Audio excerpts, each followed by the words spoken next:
From Hollywood, it's time now for...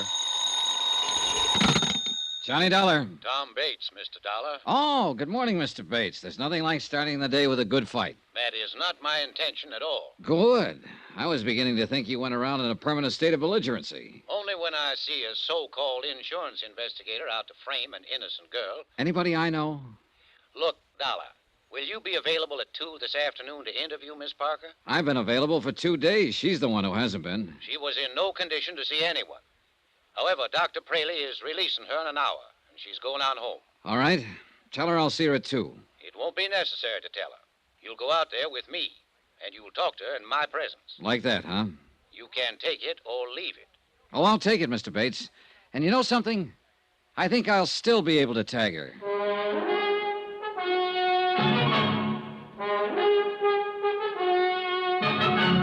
Tonight and every weekday night, Bob Bailey in the transcribed adventures of the man with the action-packed expense account, America's fabulous freelance insurance investigator. Yours truly, Johnny Dollar.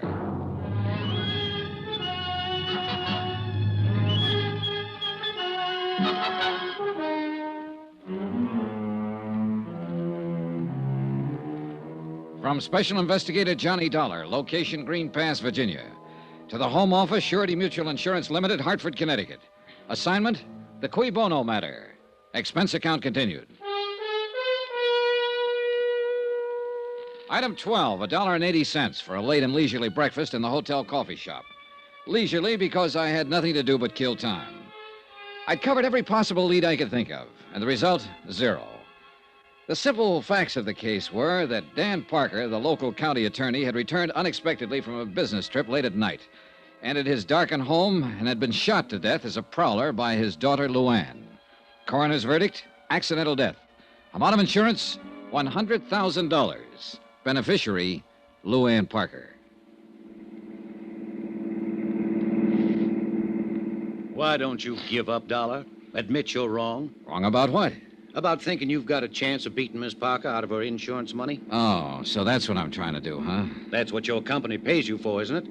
To find some angle, some technicality that they can use to break the claim? No, they pay me for the unpleasantness of having to put up with bull-headed acting county attorneys, Mr. Bates. Sure. You'd a lot rather question that girl without me being around. Bates, I'd rather do anything without you being around. Well, the feeling is mutual. I just can't quite figure you. Usually, I get complete cooperation from the local prosecutor's office. But you've tried to block every move I've made here. I'm protecting Miss Parker's rights, that's all. Her rights haven't been challenged. I'm not out to get her. If I'm convinced that she's innocent and that her claim is legitimate, I'll report it that way. All the company wants is the facts. Look, I'm not hired as a claim breaker. And of course you know that. You've dealt with insurance cases before. So I wonder what the real reason is for your attitude. Suppose you tell me. Well, you're in love with her, of course, and that itself could be the explanation. Or maybe it's only part of it. Meaning what? Maybe you know more about it than you've admitted. Maybe you know she's guilty and are trying to cover up for her. I know she's innocent, sir. Or, it's possible your motives are a little more selfish. Maybe she's covering up for you. What do you mean by that? It's that old Latin phrase, cui bono, who benefits? Who gains through Parker's death? His daughter does. Of course, she gets the insurance. But so do you, Bates. In what way? Well, you got Parker's job, didn't you? And along with it, the chance to run Sammy Drake out of town without Parker stopping you. And in the long run, if Luann marries you, you'll get a good part of the insurance. Are you accusing me of murder? No, just speculating. But it's an interesting possibility. Don't you think so?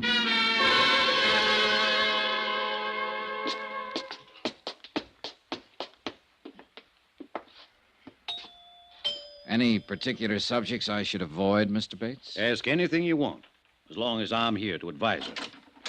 Oh, hello, Tom. Luann, this is Mr. Dollar from the insurance company. How do you do, Miss Parker? Mr. Dollar, won't you come in? Thank you.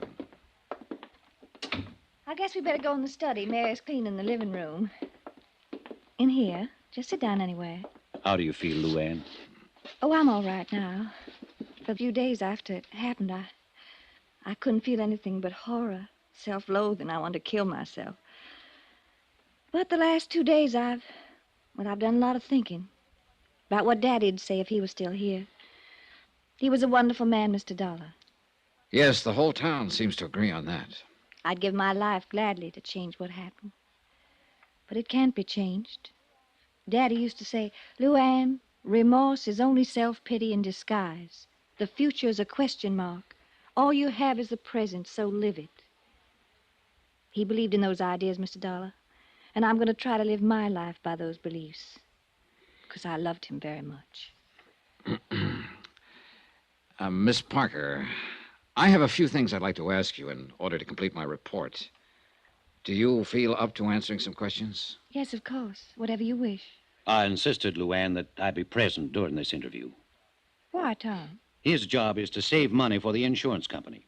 He'll try to trip you up, lead you into saying things you don't mean, things that could be misinterpreted. Tom, that's ridiculous. I've nothing to hide. Of course, hon.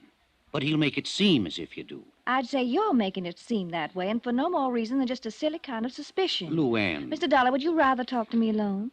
I think it would work out a little better that way. Tom, it's been nice to see you. I'm not leaving. Yes, you are leaving. Right now. Honey, you don't... I said now. All right, Dollar. I guess you will. Phone me later, Tom. Sure, Luann. He's nice. He means well, but sometimes he can be an awful idiot. Oh, his actions are fairly normal for a man in love. Or one who thinks he's in love. It usually adds up to the same thing. Cigarette, Miss Parker? Oh, thank you. Well, what is it you'd like to know, Mr. Dollar? First, let me tell you a few things. I've talked to quite a number of people during the last 2 days.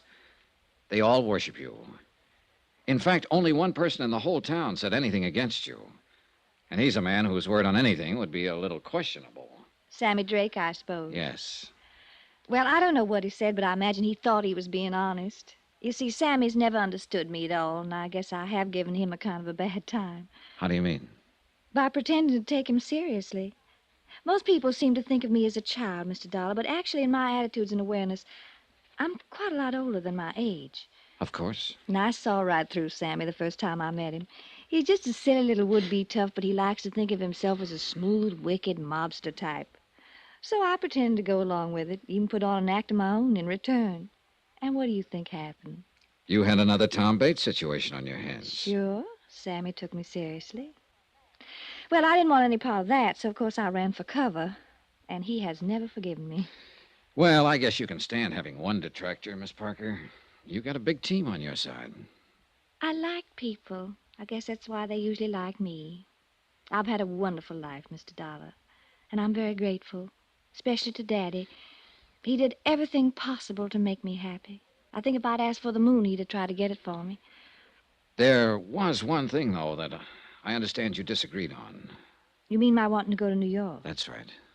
I guess the only arguments we ever had was over that. If I'd only known how short a time he was going to be with me, well, it didn't matter that much. I felt I was right, that the only reason he was against the idea is because he still thought of me as a child. Parents usually do that. I know. And it just didn't matter enough to hurt him when he had so little time. But you can't go back. I wonder if you would try to go back for just a moment, Miss Parker, and tell me in your own words just what did happen that night. Well, Daddy had gone to Richmond on business. None of us expected him back that night. All right, go on. Well, Mary, she's our housekeeper. She went to bed early. I read till about 11, then I went to bed. And shortly after midnight, something woke me, a noise down on the terrace. I looked down from my window, and I saw sort of a dark shape slip across the terrace toward the back of the house. I was scared stiff. I'd heard prowlers outside twice before during the past month. Yes, the sheriff told me you didn't. Yes, well, I realized it was up to me because Mary would have just gone to pieces if I'd waked her. All I could think of was getting to the phone down at the bottom of the stairs. When I started out of my room, I could hear somebody fooling with the lock on the back door. And that's when I thought of the gun. Where was it? In the drawer of the night table beside my bed. Daddy'd put it there himself after the night I heard the prowler, but I'd almost forgotten it. All right. Then what did you do? Well, I took the gun. I went back out into the upstairs hall. All I had in mind even then was to go downstairs and get that phone. But when I reached the stairway, I heard someone moving down below, and I realized that whoever it was had already got in the house, that they were starting up the stairs. And I could see just a vague blur, dark shape against the shadows. I was petrified. I remember thinking he's probably got a gun. And without even stopping to consider, I fired twice down the stairway. Yes, Miss Parker? I heard him fall. I knew I'd hit him. Mary screamed and came running out of her room. I found the switch and I turned on the lights. And then I saw what I'd done. It was Daddy. I'm sorry, Miss Parker. And I'm sorry it's necessary for you to go back over this. I'll be all right. There was one thing that wasn't brought up at the inquest. Your father apparently tried to make a phone call from the railroad station that night, and he told the agent all he was getting was a busy signal. Could he have been trying to call here? I don't know. I didn't know about it. Would he be likely to call you, coming in unexpectedly that way? Oh, he'd be more likely to call Jake Digley. Jake runs a taxi service here. Yes, I met him. Well, he might have tried that. But Jake was out at Sammy's place that night. Well, the reason I say that's because Daddy would have known that our phone is usually off the hook at night. Was it off that night? Well, I don't remember. Maybe Mary knows. One or the other of us was always taking it off because we had to go clear downstairs to answer it. Yes, Miss Luann? Oh, Mary, the night Daddy was killed, do you remember whether the phone was off the hook or not? Yes, Miss Luann, it was. I remember when I picked it up to phone the doctor. Well, I ain't sure if you left it off that night or I did, but it was off all right. Thank you, Mary. Yes. Well, Mr. Dollar, what other questions do you have? None, as a matter of fact. I did have several more, but you've already answered them indirectly. Thanks for cooperating. You're quite a girl, Miss Parker. Oh, yes, I'm quite a girl. A girl who killed her own father. Goodbye, Mr. Dollar. I meant exactly what I said to her. One way or another, she was quite a girl. Either she was one of the sweetest, bravest, and most honest kids I'd ever met, or she was one of the smartest, coolest little murderesses who ever walked the face of the earth. And I was very much afraid that I'd never be quite sure which.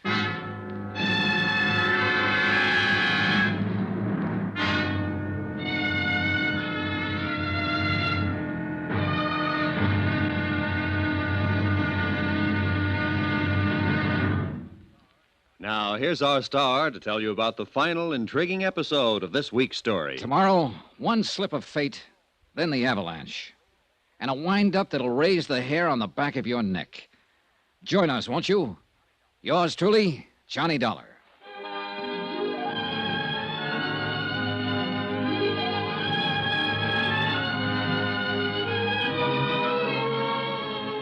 Yours truly, Johnny Dollar, starring Bob Bailey, is transcribed in Hollywood. Written by Les Crutchfield, it is produced and directed by Jack Johnstone. Be sure to join us tomorrow night, same time and station, for the next exciting episode of Yours truly, Johnny Dollar. Roy Rowan speaking.